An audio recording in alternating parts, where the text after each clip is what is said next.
আপনি মানে এর থেকে বড় লজ্জা আপনি যদি বলেন যে রাষ্ট্রের কাছে কি চাই, আর চাওয়ার কিছু নাই।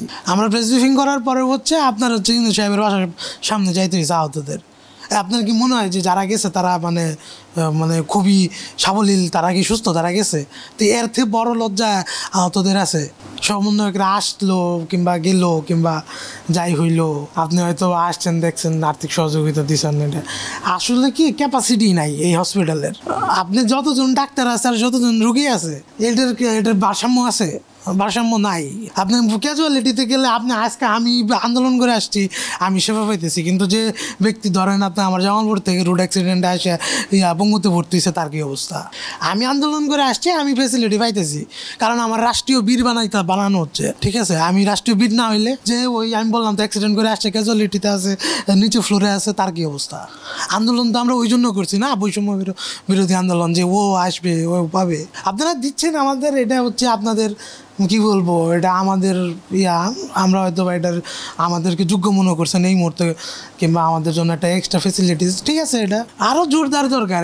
আর মনে করেন যে যেভাবে সংস্কারের থিঙ্কিংয়ে যাচ্ছে, আমার কাছে মনে হচ্ছে যে গভর্নমেন্ট ওইভাবে থিঙ্ক করলে এই এই এই সংস্কার করতে পারবে না। তাদের যদি হসপিটালের আর এডুকেশন সিস্টেমে সংস্কার চান, তাহলে আপনাকে একটা জিনিস মাস্ট করতে হবে, সেটা হচ্ছে যে এই যে গভর্নমেন্ট যত আমলা আছে, যত প্রকার বিসিএস বলেন কিংবা অন্যান্য যত এমপ্লয়ি আছে গভর্নমেন্টের, এবং কি হচ্ছে যত এমপি মন্ত্রী আছে, সচিব আছে, এদেরকে আগে আপনার সরকারি হসপিটালে চিকিৎসা নিতে বাধ্য করতে হবে। কিছু হইলেই প্রাইভেটে, কিছু হইলেই বিদেশে, মানে ওনাদের ওই মানে বিশেষ ক্ষমতা বলে চলে যাওয়া, এইটা আগে বন্ধ করতে হবে।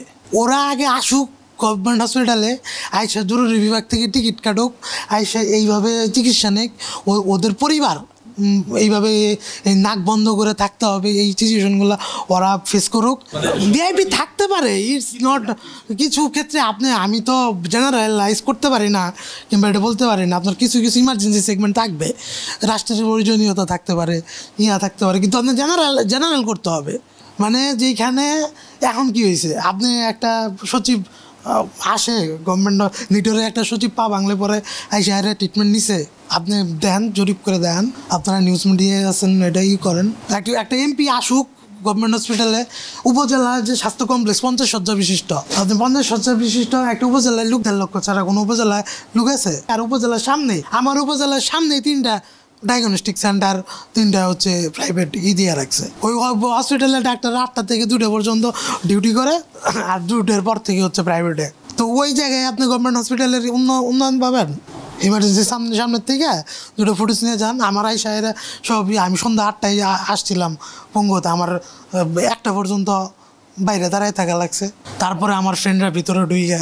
গভর্নমেন্ট যদি ফল না করতো, তাহলে আমাদের তো মনে করেন যে ইয়ার কাছে যায়, এরা কষাইয়ের কাছে যায়, পাকাইটা বলতে হইতো যে আমার বাচ্চা তুই পাড়া কাটে ফেলা, সেলাই মেলাই কর কিছু একটা কইরা আমার অন্য কোথাও ফেলায় রাখ, আমার যাতে পুলিশ ধরে না নিয়ে যায়। যেটা আমি একটু আগে বললাম আপনার, এই যে যুদ্ধের 2 পরিস্থিতি, বিজয়ী হলে বিজয়ী হয়েছি, আমার পাশে পতাকা লাগানো হয়েছে, গর্ববোধ করতেছি, গভর্নমেন্ট ফ্যাসিলিটিস দিছে, কিছুটা গর্ববোধ করতেছি।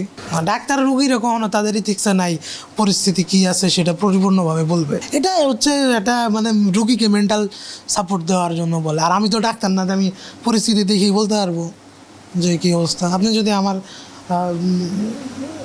1 মাস আগের ছবি দেখেন, আমি তো ওটা দেখেও ডাক্তার বলছে ভালো আছে।